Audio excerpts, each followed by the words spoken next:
हरि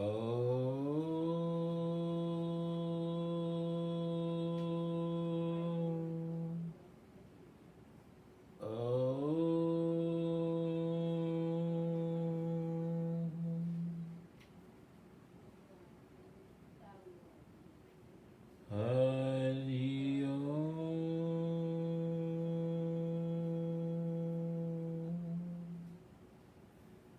सरस वचन तो सरस्वती, निपूजो गुरु ना पाय।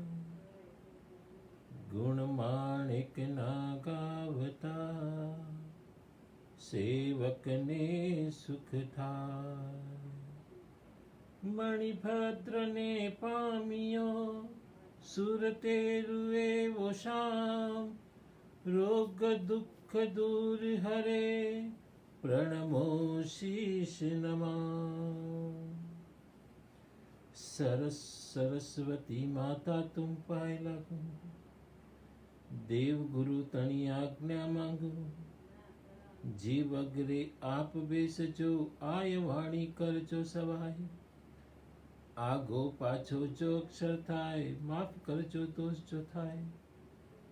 कविजन आगळ मारी श्रीमती, दोष टाळ जो माता सरस्वती।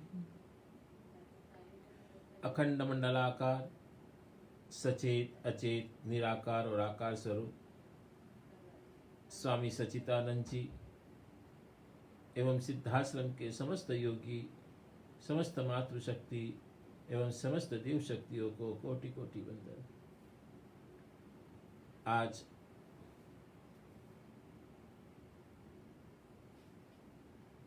प्रवचन के माध्यम से ज्ञान की उस परिभाषा को आज समझाने की चेष्टा करेंगे।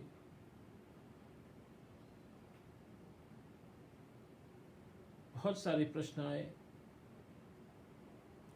धर्म की बात में, और जान के उत्सुकता देखकर, एक शंका का समाधान जानने की जो इच्छा आपने प्रकट की, उसको देखकर बहुत ही मन उल्लासित हुआ है।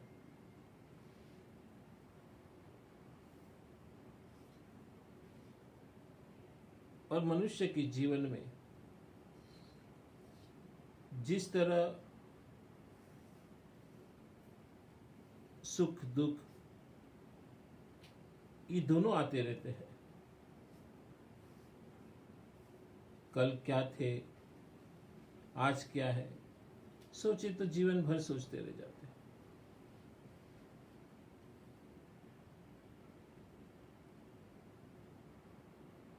मनुष्य और पशु के अंदर कितना अंतर है।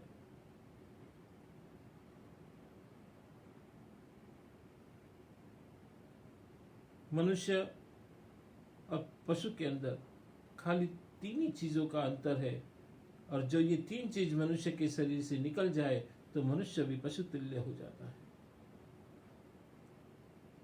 और 3 चीज कौन सी है? सोचने और समझने की शक्ति, और ये अंगूठे की अपनी शक्ति। इन 3 विशेषता हमें पशु जगत से अलग करती है। कल क्या थे, आज क्या है, सोचे तो जीवन भर सोचते रह जाते हैं। अनेकों ऐसे दुख के कारण बनते हैं मनुष्य के जीवन में, और अपने दुख तो कुछ नहीं होते, मगर दूसरों का सुख देखकर या किसी का दूसरों का भोग विलास देखकर हम दुखी होते हैं। भाई हमारे पीछे वाले आगे निकल चले गए, हमारी लड़की की शादी नहीं हो रही है, हमारा बिजनेस नहीं चल रहा है, कि हमारी औरत किसी के साथ भाग गई है, हमारी बेटी किसी के साथ भाग गई है।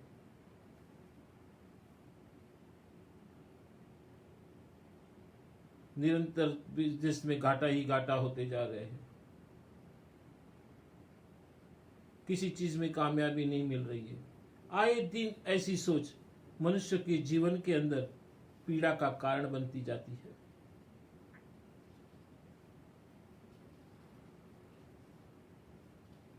और इस सोच को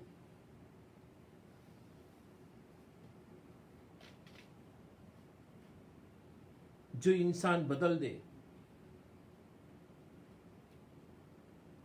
अपने आप को देखे, अपने कर्म को देखे, अपने सिद्धांत को देखे, तो मनुष्य इस दुख से निराकरण कर सकता है।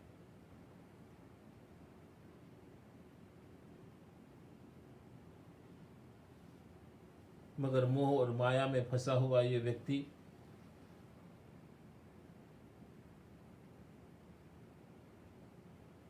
इस भाव की तरफ जाना सहज नहीं समझता।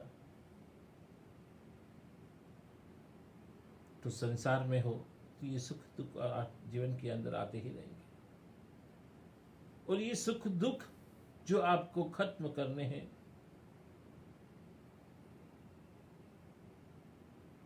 तो शास्त्रकारों ने अनेकों विधियां बताई गई है शास्त्र के अंदर। पूजा पाठ, भजन कीर्तन, जप तप, यज्ञ, अनेकों विधानें दिए हैं। दूसरा है मेडिटेशन है, साक्षी भाव है,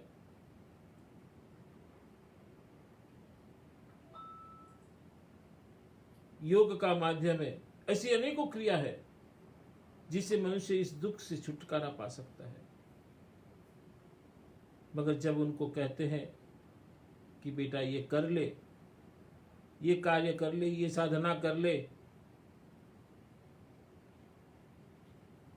तो बहुत से सारे लोगों का एक ही प्रश्न होता है कि गुरुदेव, हम बिजनेस करेंगे या भजन करेंगे या साधना करेंगे, आप तो कोई शॉर्टकट बता दो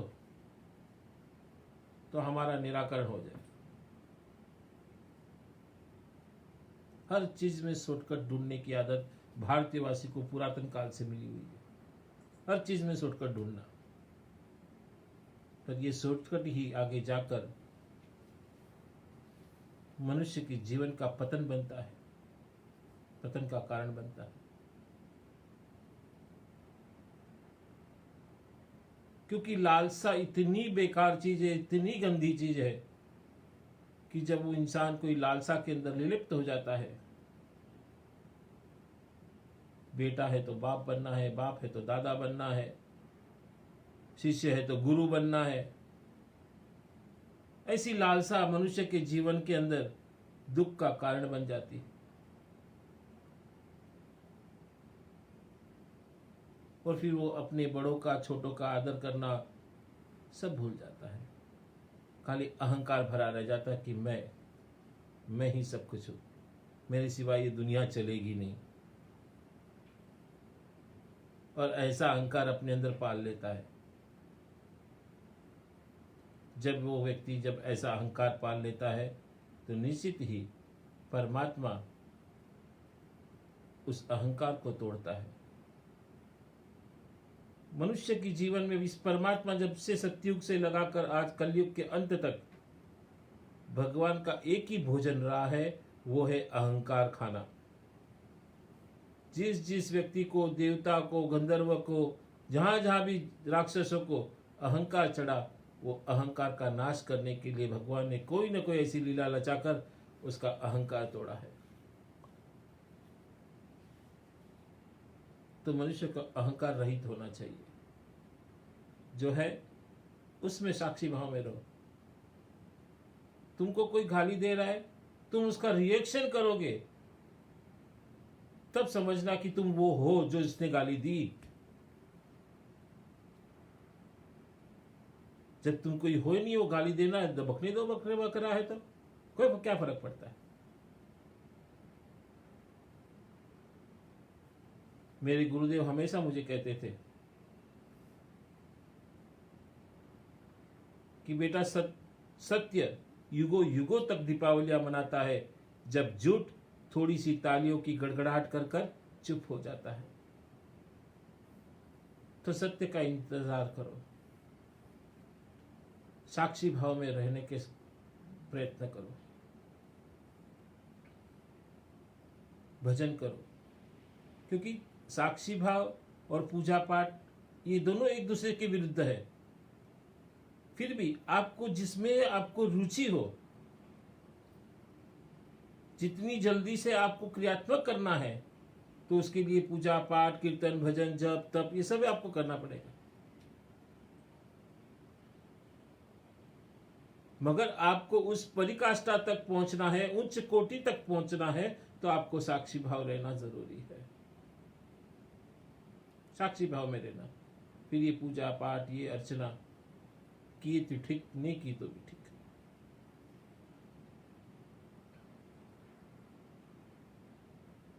इसमें एक प्रश्न आता है कि साक्षी भाव क्या है। ये एक प्रश्न भी किसी ने पूछा था, त्रिविक्रम थापा नेपाल से। इन्होंने प्रश्न पूछा था मेरे को कि गुरुदेव साक्षी भाव किसे कहते हैं। बहुत अच्छा सुंदर प्रश्न था कि साक्षी भाव किसे कहते हैं। उपनिषद कहते हैं देखने वाले को देखना ही, ध्यान से सुनना, कि देखने वाले को ही देखना, ये साक्षी भाव। वेद का सार, उपनिषद, और उपनिषदों का सार गीता है, और गीता का सार ध्यान को माना गया है, और ध्यान में श्रेष्ठ है साक्षी भाव। पूजा पाठ, भजन, कीर्तन, जप, तप सब बाहरी उपक्रम है, लेकिन साक्षी भाव दुनिया की सबसे सटीक और कारगर विधि है। जो पदार्थ, भाव और विचार से व्यक्ति का तादात्म्य समाप्त कर देती है, साक्षी भाव अध्यात्म का राजपथ तो है ही है, पर साथ ही यह जीवन से सुख दुख में भी काम आता है। सिर्फ सांसों के आवागमन को देखना,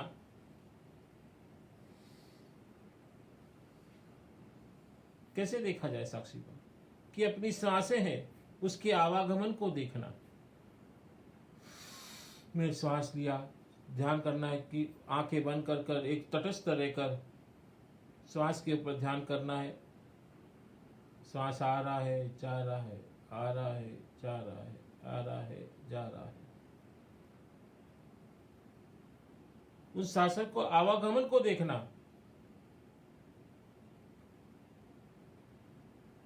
अपने अंदर आए हुए विचारों को, उसको देखना। अपने अंदर सुख और दुख के जो भाव प्रकट होते हैं, उस भाव को देखना। और इस देखने वाले को भी देखना। यह वैसी प्रक्रिया है जैसे समुद्र के अंदर बहुत सारी उथल पथल होती है और अचानक वो उथल पथल रुक जाती है, और जब वो रुक जाती है तो समुद्र के अंदर कंकर, पत्थर, कचरा जो भी हो, वो अपने धीरे धीरे धीरे धीरे अपने तल में जमा लेते हैं। और जैसे जैसे साक्षी भाव वैसे ही अपने जीवन के अंदर अंदर उतारते उतारते उतारते उतारते, जैसे ही साक्षी भाव गहराता है, मानो जल पूर्णतः साफ और स्वच्छ होने लगता है, वैसे ही अपना मन, चित्त ये साफ होने लगता है। देखना ही जीवन हो। अपने अच्छे, बुरे और सम सभी तरह के कृत्य को गहरे में होशपूर्ण देखना। ध्यान से सुनना, वापिस मैं बोल रहा हूं कि अपने अच्छे, बुरे और सम सभी तरह के कृत्य को गहराई से होशपूर्ण देखना। देखने को शुद्ध रूप से दर्शन कर सकते हैं। आपके और दृश्य के बीच विचार और भाव की परत न हो। ध्यान से, आपके और दृश्य के बीच में विचार का कोई भाव की परत न हो, तर्क और वितर्क न हो, किसी भी तरह का विश्लेषण न हो। यह भी देखो कि आप देख रहे हो कि नहीं।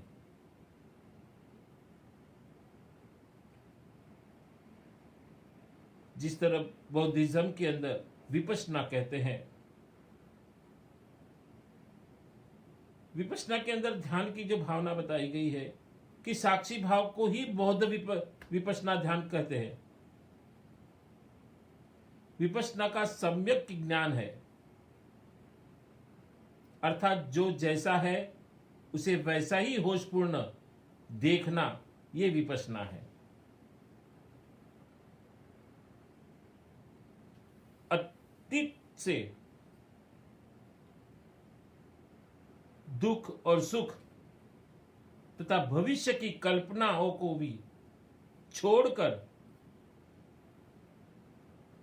विपश्यना पूर्णता वर्तमान में जीने की विधि है। उक्त साक्षी भाव में स्थित होने के लिए हिंदू, जैन और बौद्ध धर्म में अनेकों प्रकार की विधियां बताई गई है। सभी तरह की विधियों का उपयोग कर साक्षी भाव में स्थित हो जाना ही आज के युग की आवश्यकता है। साक्षी भाव अर्थात हम दिमाग के किसी भी द्वंद्व, दुख और दर्द में शरीक होना पसंद नहीं करते। हमने पूर्णता वर्तमान में जीना तय कर लिया है। इसी भाव को साक्षी भाव कहते हैं।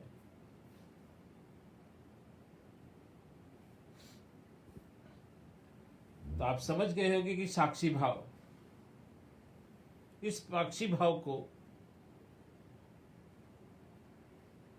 आज के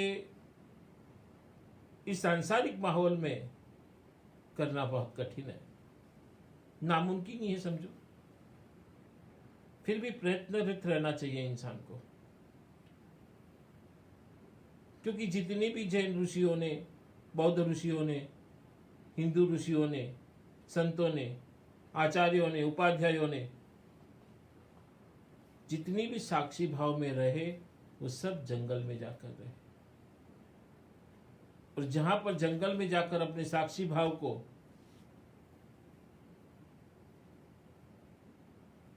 ऊपर और ऊपर, ऊपर और ऊपर उठाते रहे, और जब वो ऊपर से ऊपर उठाते रहे और एक दिन वो साक्षी भाव का पूर्णता प्राप्त हुआ, वहीं पर उनको केवल ज्ञान प्राप्त हो जाता है, बौद्धिक ज्ञान प्राप्त हो जाता है।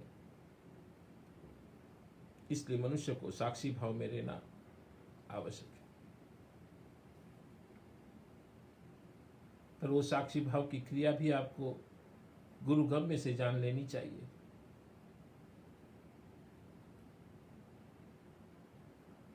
क्योंकि आप संसारी है, संसार में रह रहे हैं, तो कितना समय आपको साक्षी भाव में रहना है, कैसे रहना है, किस स्थान पर रहना है, वातावरण कैसा चाहिए, इसकी भी एक पद्धति है। कि आप बंद कमरे में जहां हवा नहीं आती हो, पानी नहीं है, कुछ नहीं है, और ऐसे भाव में आप साक्षी भाव करके बैठ जाएंगे, तो आपका साक्षी भाव कभी फलीभूत नहीं होता।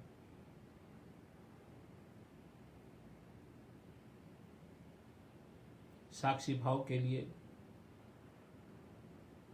पेड़ पौधे पास चाहिए, ऑक्सीजन प्योर चाहिए, जहां पर खाली पशुओं की किलकिलाहट हो, किसी का आवागमन न हो, किसी का शोर शराबा न हो। ऐसी स्थिति में आप साक्षी भाव में रह सकते हैं। घर के अंदर भी हो तो घर के किसी एक रूम के अंदर खिड़की खोल के रख दे, हवा आती जाती रहे, घूमती रहे, ऐसा रूम आप रूम में बैठे, और जब साक्षी भाव में बैठे 1 घंटे 2 घंटे जब तक बैठे, आप अपने परिवार को कहे कोई आवाज नहीं करेगा, ध्यान में हो, ऐसा कहकर आप बैठ सकते हैं। और फिर अपने आप को ही देखना शुरू करें, अपने सुख दुख को देखने के लिए शुरू करें, चेष्टा करें। हो सकता है आप में भी कोई पूर्णता प्राप्त हो जाए।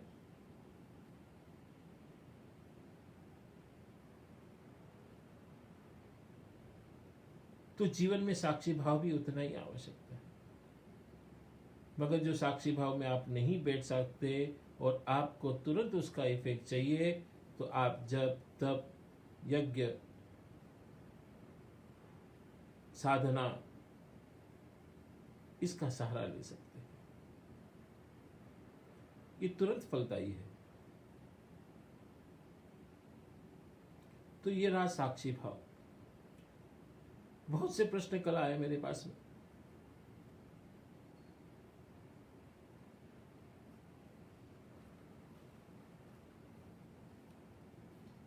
गुरु और शिष्य के संबंध के बारे में पूछा गया कि शिष्य का कर्तव्य क्या है और गुरु का कर्तव्य क्या है। बहुत सुंदर प्रश्न था। मैं कल वापिस इसी के बारे में मैं आपसे बात भी करूंगा, मैं गुरु और शिष्य के संबंध में।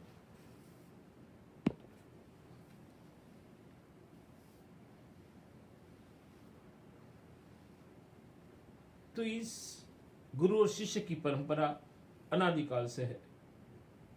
इसका उल्लेख कल पूरा प्रवचन गुरु और शिष्य के ऊपर ही होगा। ये मेरे ख्याल से प्रश्न प्रवीण चामरिया जी ने पूछा है बेंगलोर से। शिष्य का धर्म ने दीपक ढकाल जी ने पूछा है, दिलीप चामरिया, शिष्य का धर्म और गुरु का कर्तव्य क्या के बारे में बताइए। तो कल मैं इसी के बारे में दीपक ढकाल जी ने जो बताया है उसके बारे में बताऊंगा, क्योंकि मैं इस विषय था, ये विषय जो पीछे था कल का ही था प्रश्न, उसके आगे 10-12 प्रश्न ये और थे। मैं इस विषय को क्यों चुना? क्योंकि गुरु परंपरा, गुरु और शिष्य के संबंध जब आप समझ जाएंगे तो उस मेरी समझाने के पश्चात मैं जो आपको बता रहा हूं कि ये आपको ये करना है, वो करना है, तो आप सहजता से कर पाएंगे।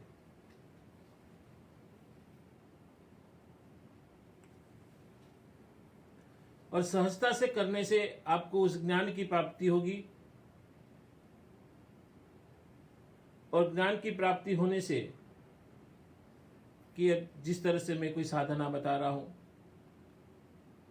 कि कोई मंत्र दे रहा हूं, कि कोई क्रिया बता रहा हूं, तो गुरु के शब्दों के प्रत्येक, गुरु ने बताए हुए कर्म के प्रत्येक, उस मंत्र के देवता के प्रत्येक एक आस्था का निर्माण होता है। और जहां आस्था है परमात्मा भी वहीं पे है।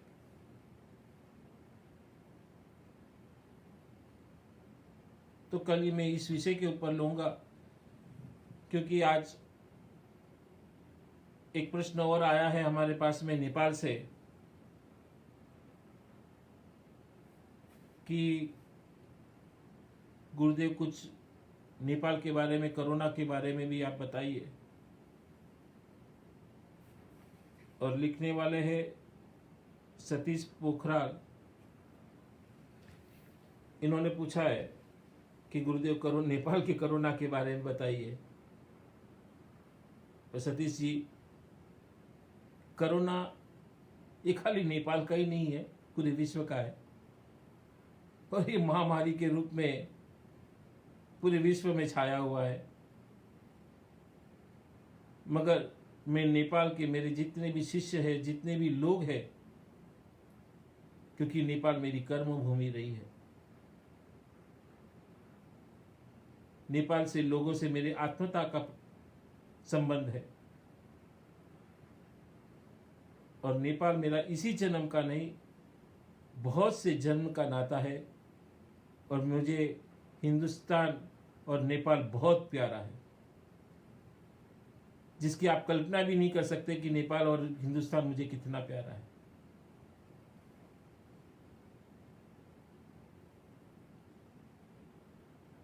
तो आज हिंदुस्तान के हो या नेपाल के, जो कोरोना ग्रस्त हो गए हैं लोग,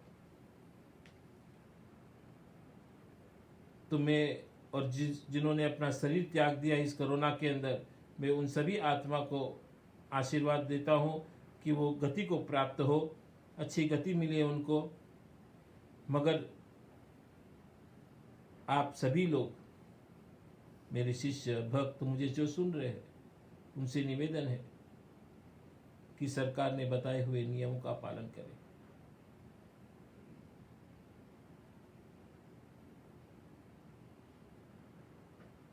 और नेपाल के लोग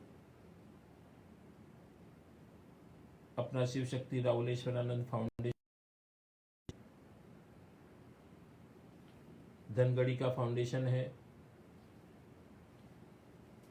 सोनवल का है, भुटवल का है, पाल्पा का है, इन सभी जितने भी आश्रम के जितने भी लोग जुड़े हुए हैं, उन सभी को नम्र निवेदन है कि आपके पास में जो भी थोड़ी बहुत कुछ भी राशि हो, जो एक समाज का, अपने नेपाली भाइयों का जो दुखी है, आज खाने को नहीं है जिनके पास, उनके लिए कुछ न कुछ जमा करके श्री शक्ति राहुलेश्वरानंद फाउंडेशन के अंदर जमा करा दें। और सब 1 महीने के अंदर जमा कराए। उसके पश्चात उस पैसे का ये प्रयोग करना है कि जो जो व्यक्ति का कोरोना के माध्यम से मृत्यु हुई है, और उसमें जो घर का पुरुष जो कोई मृत्यु हुआ है, तो उस घर की जवाबदारी शिव शक्ति राहुलेश्वरानंद फाउंडेशन उठाएगा।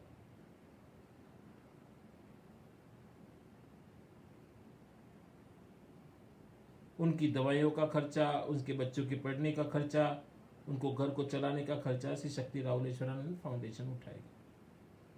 तो आप जितना हो सके, जितने से ज़्यादा श्री शक्ति राहुलेश्वरानंद फाउंडेशन के अंदर जमा कराए।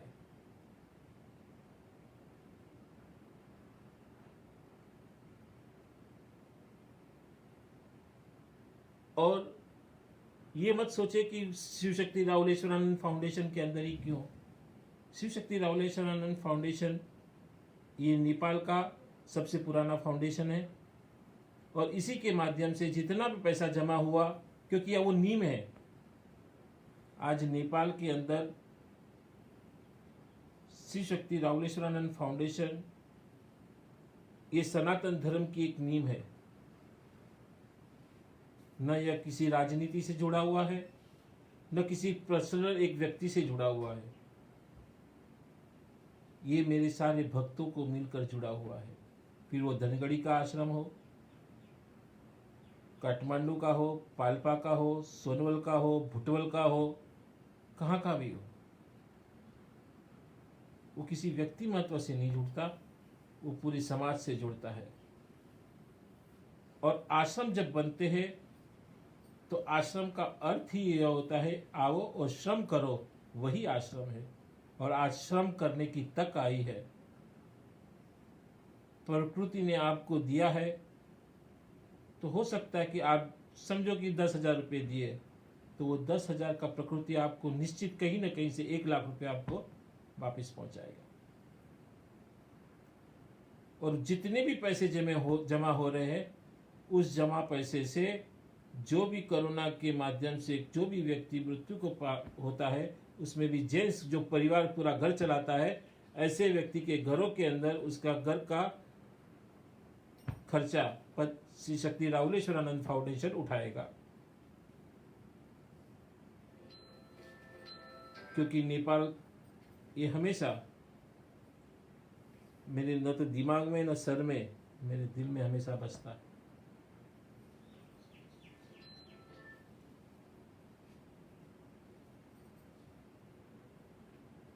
तो कहीं ना कहीं ये खेद भी होता है कि आज नेपाल के अंदर सब एकजुट होकर रहो। क्योंकि मुझे ये नहीं होना चाहिए कि मेरे बच्चे अलग अलग हैं। ये दिखाना है, जब आप सच में मेरे शिष्य हैं, मेरे भक्त हैं, एकजुट रहो, अलग नहीं रहना कभी। और जो अलग हो जाता है, भले आप कितना भी मेरे से प्यार करें, मेरी सेवा कर ले, मैं जब नेपाल आता हूं मेरे पैर दबा ले, पर जब अपने गुरु भाइयों से वो द्वेष करने लग जाता है या गुरु से ही द्वेष करने लग जाता है, वो व्यक्ति कभी दिल में नहीं उतर सकता। तो सबसे मिलजुल के रहे, सब अपने गुरु भाई है, सब बहन है, सबको साथ में लेके चलना है।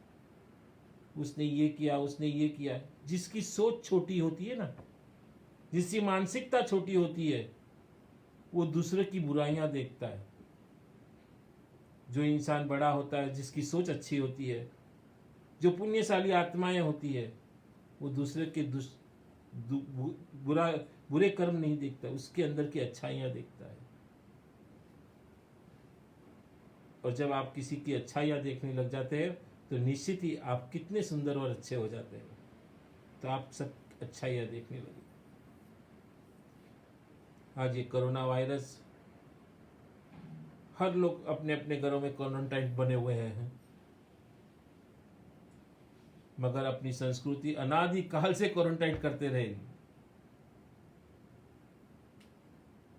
आज जब सिर पर घूमता हुआ वायरस हमारी मौत बनकर बैठ गया, तब हम समझे कि हमें क्वारंटाइन होना चाहिए। मतलब हमें सूतक से बचना चाहिए। क्वारंटाइन का मतलब है सूतक, कि सूतक से बचना चाहिए।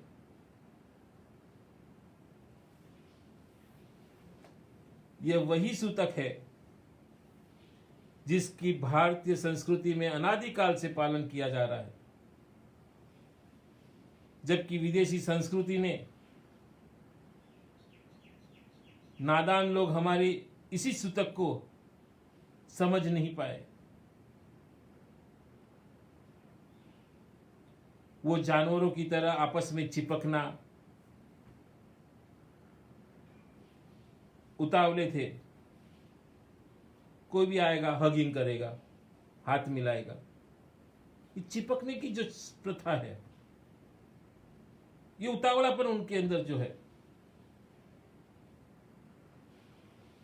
वो समझ ही नहीं रहे थे कि मृतक शरीर के शव में भी दूषित जीवाणु होते हैं।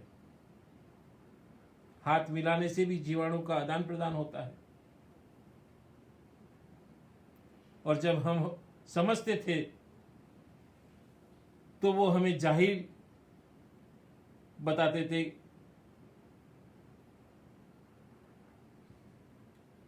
कि ये तो जाहिल है, क्योंकि हमारी संस्कृति प्रणाम की थी।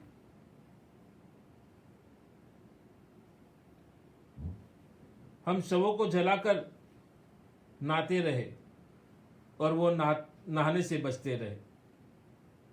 ये पाश्चात्य संस्कृति है, पश्चिम की संस्कृति है। मगर हमारी संस्कृति क्या? आप स्मशान से भी आए हो, किसी को जला के आए हो, तो उससे भी नहा लो, क्योंकि हर शव के अंदर भी कोई ना कोई जम्स होता है। वो जम्स आपके ऊपर आके बैठ जाता है। तो इसलिए नाना अपने यहाँ पे बताया गया है कि सूतक लगता है, इसलिए नहा लो। और वो लोग, पाश्चात्य लोग, उससे बचते रहे और हमको कहते रहे कि आप गलत हो, स्मशान से आने के बाद नहाने की जरूरत कहाँ है। मगर आज कोरोना इन सभी को भय के मारे सब समझा रहा है कि सूतक क्या होता है। हमारे यहाँ बच्चे का जन्म होता है तो जन्म सूतक लागू करके माँ बेटे को अलग कमरे में रखते हैं। महीने भर तक, मतलब क्वारंटाइन करते हैं, सूतक में रखते हैं। हमारे यहाँ कोई मृत्यु होने पर परिवार सूतक में रहता है, लगभग करीबन 40 दिन का तो इसमें बताया गया है शास्त्रों में, मगर आज के हिसाब से 12 दिन तक तो पालन करते हैं। वो मंदिर में पूजा पाठ नहीं करते और अपने यहाँ तो यहाँ तक कहते हैं कि सूतक के घर में पानी तक नहीं पीते। हमारे यहाँ शव का दाह संस्कार करते हैं। जो लोग अंतिम यात्रा में जाते हैं उन्हें सबको सूतक लगती है और वो अपने घर जाने से पहले नहाते हैं, फिर घर के अंदर प्रवेश करते हैं। जब हम सुबह उठकर मल विसर्जन करते हैं तो कम से कम 3 बार हाथ से साबुन से हाथ धोते हैं, तब शुद्ध होते हैं और तब तक हम क्वारंटाइन में रहते हैं। बल्कि मल विसर्जन के बाद नहाते हैं तब शुद्ध माने जाते हैं। मगर पाश्चात्य संस्कृति में क्या होता है, मल विसर्जन के बाद में कागज से मल साफ करते हैं। हाथ धोया तो नहीं धोया, नहीं धोया तो ऐसे ही हाथ से करके फेंक दिया।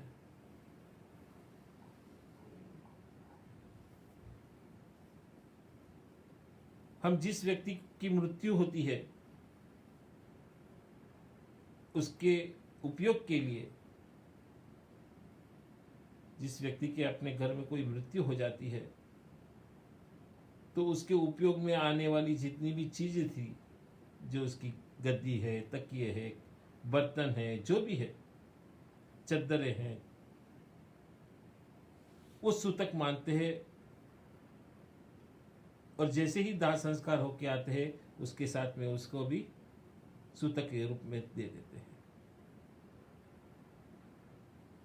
हमने सदैव होम हवन किया, यज्ञ करते रहे। हमारी संस्कृति हमेशा समझाती रही कि यज्ञ करने से वातावरण शुद्ध होता है, और आज पूरा विश्व समझ रहा है कि हमें वातावरण शुद्ध करने के लिए घी और अन्य हवन सामग्री का उपयोग करना चाहिए। मगर जब हम पहले से करते आए उसके लिए हमारी निंदा की जा रही थी।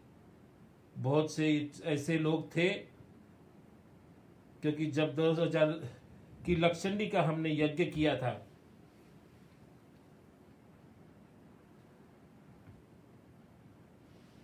प्रथम बार था लक्षणी मेरा भी,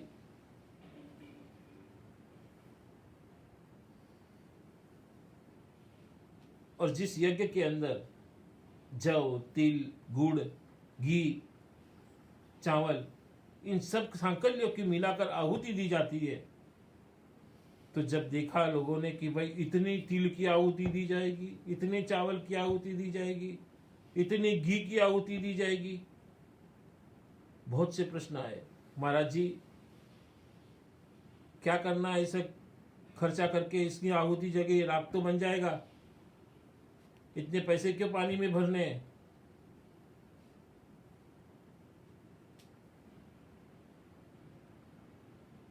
उनको प्यार से समझाया, विज्ञान के माध्यम से समझाया उनको कि घी से, जव से, तिल से वातावरण शुद्ध होता है, मेघ बारिश के बादल तैयार होते हैं, सारे कीटाणु खत्म होते जाते थे। अभी 2018 की जो लक्षणी की थी, जो इस लक्षणी में बैठे हैं, आपने उस समय सुना होगा मेरे प्रवचन के अंदर कि 2020 और 2021 के मध्य तक भारत के लिए बहुत ही और पूरे विश्व के लिए बहुत ही भयानक रूप धारण करेगा।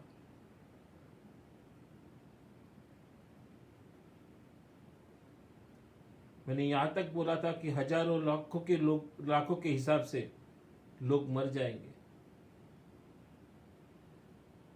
बहुत से लोगों ने मेरी बातें हंसी में उड़ा दी उस समय, और आज उनके फोन आते हैं, मैसेज आते हैं कि गुरुजी आपने जो लक्षणी में कहा था सारा सत्य होते जा रहा है। यहां तक कहा था मैंने कि बहुत से कलाकारों की मृत्यु होगी, बहुत से नेता ऐसे मरेंगे, कुछ गोलियों से मरेंगे, कुछ आकाश के अंदर मरेंगे। आकाश के अंदर हो सकता है कि प्लेन से गिर जाके और मरे। ऐसे अनेकों घटनाएं घटित होने वाली है, मगर इससे जो ही बचेगा, जो अपने आप को क्वारंटाइन करके रखा होगा। हमारा रिवाज था पहले कि आरती के अंदर कपूर को जलाना, इसका बहुत बड़ा महत्व था। उस समय पाश्चात्य लोग हंसते थे हमारे पे कपूर जला रहे हैं, मगर कपूर जलाने से घर के अंदर जितने भी जीवाणु हैं, कीटाणु हैं, बैक्टीरिया है, वो सब मर जाते हैं।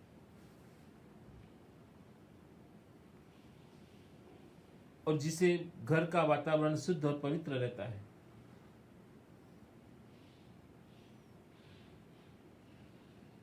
वातावरण को शुद्ध रखने के लिए हमारे यहाँ परंपरा रही है कि मंदिरों में शंखनाद करने की। मंदिरों में परंपरा रही है बड़े बड़े घंटियों लगाकर उसकी बेल को बजाने की।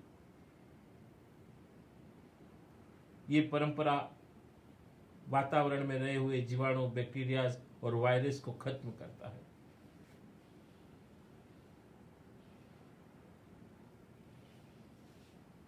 और हमारे यहाँ हिंदुओं के अंदर जो सही में हिंदू है, जो हिंसा से दूर रहता है, ऐसे हिंदुओं को हमारे यहाँ परंपरा रही है कि जो अन्न खाते हैं वो भी शाकाहारी खाते हैं।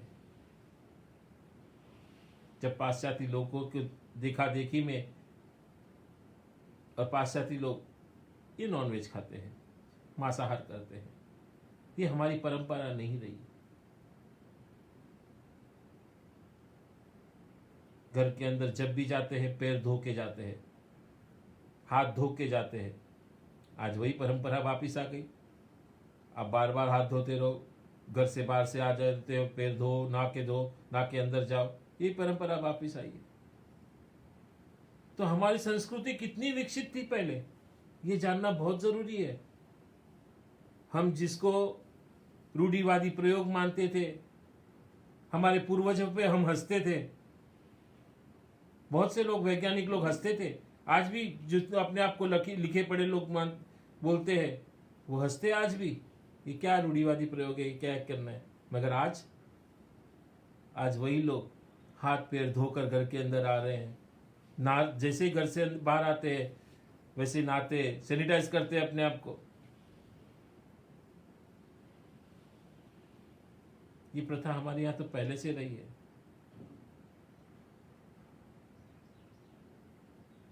और जब हम कभी कभी हमारे यहाँ पे एक रिवाज है कि आप जब रोज नहाते हैं तो हफ्ते में 2 बार नहाने के पानी में थोड़ी सी हल्दी और नीम के पत्ते डाल दिए जाते कूट के, और उस पानी से नहाया जाता है, जिससे शरीर के अंदर कोई भी बैक्टीरियाज नहीं रहते, कोई स्किन की डिसीज होती है वो खत्म हो जाती है।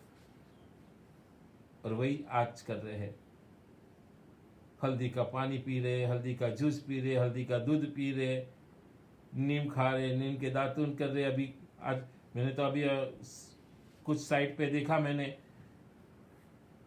कि अमेरिका के अंदर $10 के अंदर नीम की 5 टहनियां मिल रही है। सोचिए, जहां अपने यहाँ पूर्वजों ने फ्री में बांट रहे थे, आज भी फ्री बैठती है। आज हमारी संस्कृति वो अपना रहे हैं, और हम कहां जा रहे हैं।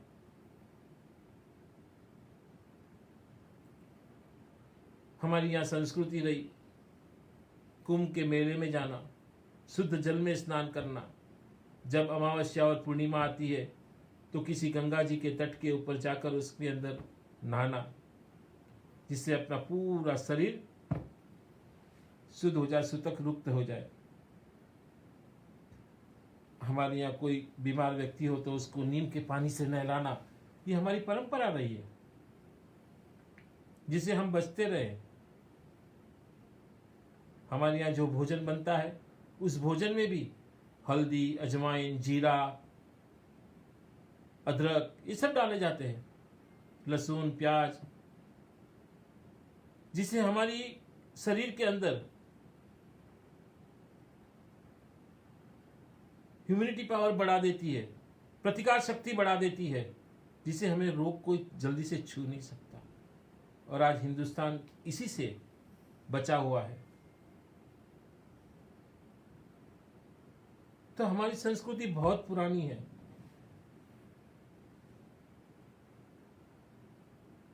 जब चंद्र ग्रहण होते थे, सूर्य ग्रहण होते थे, हम सूतक मानते हैं उस चीज को, कि उस कालावधि के अंदर हम न तो अभी अन्न जन ग्रहण करते हैं, न कभी पानी ग्रहण करते हैं। जब मेडिकल आज प्रमाण कर रहा है कि ग्रहण के समय आपको क्वारंटाइन रहना चाहिए, कोई भोजन विजन का आहार नहीं करना चाहिए। हम पहले, हमारी संस्कृति रही है, पहले से हम लोग हमेशा सबसे दूर रहे। कोई भी आया हमारे पास में, हमने हाथ जोड़ा, कभी आलिंगन नहीं किया। आलिंगन किसको किया? जो नहा धो के आए, पवित्र होके आए, अपने बच्चे थे, जिनके ऊपर पूरी श्रद्धा और विश्वास थे, उनको हम लोगों ने आलिंगन किए। मगर पाश्चात्य संस्कृति, कोई भी मिल जाए, न जान न पहचान, तू मेरा मेहमान। ये विकृति है मनुष्य की, ये विकृति खत्म होनी चाहिए। मगर हमारे हिंदुस्तान में से तो पहले से खत्म हो चुकी थी। मगर जो ज्यादा लिखे पढ़े लोग हैं, वो तो प्रणाम कर नहीं सकते, पैर छू नहीं सकते, सीधा हगिंग करना है। ये संस्कृति है। आज की अंग्रेजी स्कूलों में यही सिखाया जाता है। जब हमारी संस्कृति सिखाती थी कि शिक्षक हो या माता पिता हो, बड़े बुजुर्ग हो, उनके पैर छुए जाते हैं, उनसे प्रणाम करके उनका आशीर्वाद लिया जाता है। उसके पीछे भी हमारा विज्ञान है। संस्कृति हिंदुस्तान की संस्कृति रही है और उसके अंदर विज्ञान छुपा हुआ है। जब आप सिर झुकाते हैं तो आपका शरीर का पूरा जो रक्त की वाहिना है आपकी दिमाग तक लेके जाती है, और जब दिमाग तक लेके जाती है तब कोई भी बड़े बुजुर्ग आदमी आपके सर के ऊपर हाथ रखता है, और वो हाथ रखने से आपके शरीर के अंदर जो पॉइंट्स होते हैं, 16 पॉइंट होते हैं, उस 16 पॉइंट के अंदर से कुछ भी पॉइंट वो दबता है तो उसके अंदर उस कार्य के लिए जो बनी हुई जो पॉइंट है वो एक्टिवेट होते हैं। ये हमारी संस्कृति रही है, पैर छूने की, माथा टिकाने की। मगर आज मंदिर में भी जाओ, तुम देखो बाहर से कोई निकल रहा है, क्या है ये?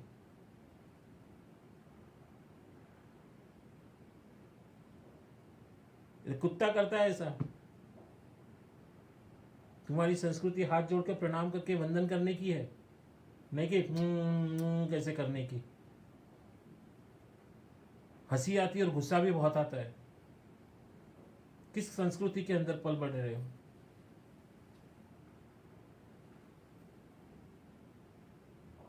जब हम मंदिर में जाते थे, उत्सव होते थे, बड़े बड़े सुंदरकांड होते थे, गीता का पाठ होता था, हवन होते थे, रात भर हम लोग कीर्तन करते थे।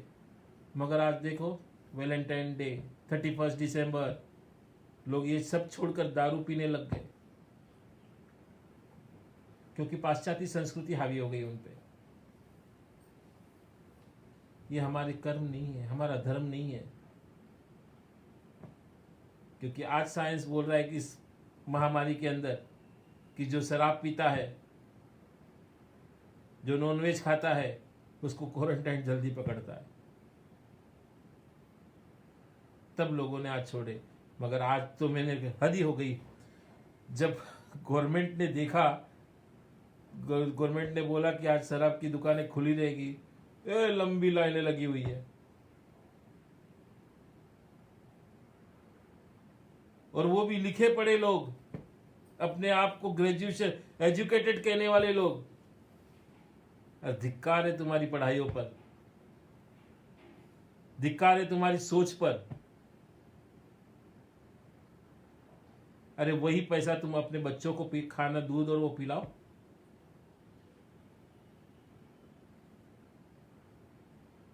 किस चीज की मौज मस्ती चाहिए? दारू पीने की? धिक्कार है ऐसे लोग, ऐसे पढ़ाई पे धिक्कार है जिसने ये संस्कृति दी उनको।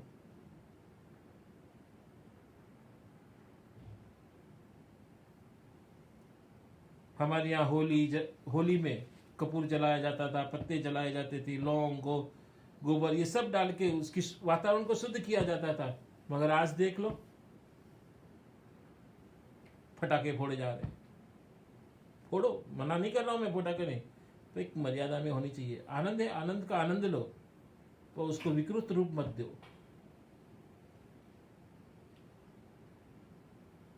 हमारे यहाँ देखो कि कोई उत्सव होता तो दीप जलाते हैं, दिए जलाए जाते हैं, नई नई मिठाइयां वानगियां बनाई जाती है। और जब पाश्चात्य संस्कृति में दिए को बुझाया जाता है, केक के ऊपर कैंडल रख के फूंक मारते, अग्नि को बुझा देते। हमारे यहाँ जलाने की प्रक्रिया है और उनके यहाँ बुझाने की प्रक्रिया है। ये फर्क है दोनों में। हमारे यहाँ मिठाइयाँ बनाई जाती है, जब केक बनाए वहाँ पे केक बनाई जाती है। केक में क्या होता है ये आपको भी पता है, और क्या क्या गिरता है वो भी आपको भी पता है। तो अपनी संस्कृति को बचाओ, अपने धर्म पे चलो, अपने धर्म प्रयाण पे चलो। क्योंकि हमारे घर में जब भी देवी पूजन होता है, देव पूजन होता है, कभी भी हम घर को साफ सुथरा करते हैं, पवित्र करते हैं, गौमूत्र से छिड़काव करते हैं, गोबर की लिपाई करते हैं। क्यों? हमारा घर पवित्र हो, जीवाणु से रहित हो। मगर आज हम क्या कर रहे हैं? कुछ देशद्रोही लोग, कुछ धर्म के ऐसे धर्म के ठेकेदार आज गायों का कत्लेआम कर रहा है। और आज के हिंदू लोग उनको बचाने की कोशिश करते हैं, कैसे लोगों को बचाया जाए। जो मार रहे तो मार दे दो। मैं तो यहां तक देखे कि हिंदू लोग भी गौ का मांस खा रहे हैं। धिक्कार है ऐसी मां को, जैसे ऐसे बच्चों को जन्म दिया जिसने, कि जो मां को गौ की हत्या करके उसका मांस खा रहा है। धिक्कार है ऐसे धर्म के लोगों को कि जो गौ का मांस खाते हैं। क्योंकि दीपावली के दिन तो हम तो घर के साफ कोने कोने को साफ करके उसमें गौमूत्र गोबर को छिड़काव करके हम सब पूरा पवित्र करते हैं। चूना पोतते हैं दीवार को, तो चूना क्या करता है? चूने के अंदर गर्मी होने से इस दीवार के अंदर जितने भी बैक्टीरिया कीटाणु जो भी है वो खत्म करते हैं। आज क्या आ गया? ऑयल पेंट आ गया, वो आ गया, वो आ गया। उसको लगाने से जीवाणु नहीं मरते, जीवाणु मरते हैं चूना लगाने से। मगर हम कहाँ रह गए ना, आज हम विषाणु मुक्त हो पाए, इसलिए हमको उस विषाणु ने ग्रसित कर दिया। इसलिए आए दिन देखो नई नई बीमारियां प्रकट होती रहती है। और हमारे यहाँ एक संस्कृति और रही कि पूरे दिन में जो भी वस्त्र पहनते हैं उस वस्त्र को धोने की क्रिया हमको धोते हैं और फिर ही उसको पहनते हैं। जब पाश्चात्य संस्कृति में देखो, हर हफ्ते के बाद में एक कपड़ा धोया जाता है और वो फिर वही पहनते हैं। 2 कपड़े 3 कपड़े 4 कपड़े में वही पैजामा, और उसके दिन भर पूरा निकालते रहते हैं। इसलिए कितने जीवाणु को क्षय। आज पाश्चात्य संस्कृति में कोरोना वायरस क्यों ज्यादा फैल रहा है? क्योंकि उनके अंदर प्रतिकार शक्ति नहीं है। बैक्टीरिया जीवाणु इतने उनके आसपास में घूमते हैं, इसलिए उनसे ज्यादा हो रहा है। हमारे यहाँ भी नहीं होता, मगर कुछ समुदाय के कुछ ऐसे लोग हैं जिन्होंने इसने उसको ज्यादा पसराया है। बच के रहना ऐसे लोगों से कि जिन्होंने इस भारत की सुंदर छवि को खराब करने की चेष्टा की है।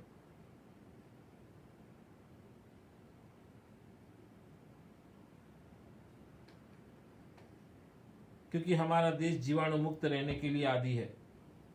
ऐसी संस्कृति को हम नहीं अपना सकते, ना ऐसे लोगों को अपना सकते हैं। तो आप बचते रहिए इस लोगों को,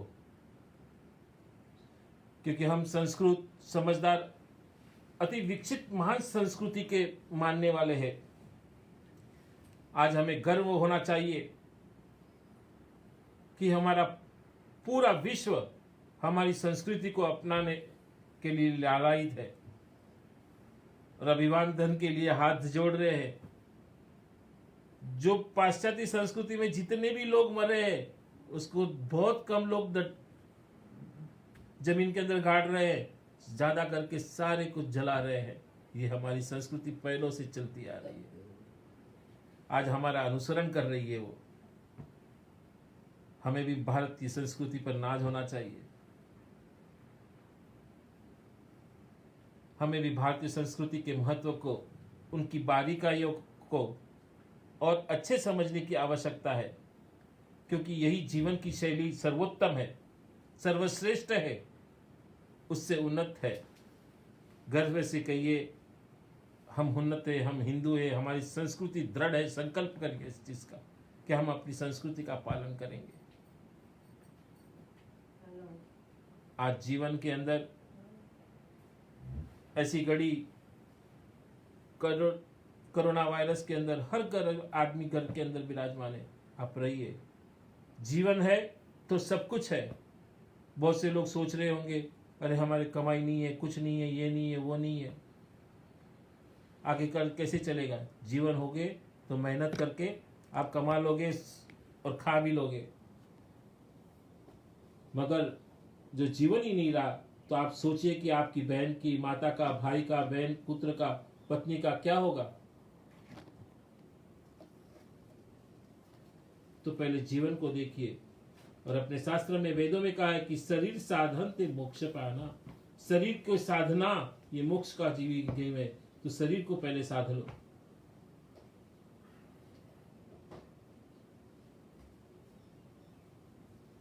तो मैं यही कहूंगा कि आप क्वारंटाइन रहे, घर के अंदर पूजा पाठ करें। और बहुत अच्छा मौका मिला है आपको कि आप उस साधना को, उस सिद्धियों को आप देख सके, जान सके, करीब से देख सकते हैं, उसका अनुभव कर सकते हैं, उसका ज्ञान हासिल करें। तो मैं ज्यादा वक्त नहीं लूंगा कि 4 बजने आए। जिसको भी जो भी प्रश्न है वो प्रश्न लिखकर भेजे, जिससे मैं उसको और बता सकूंगा मैं आगे।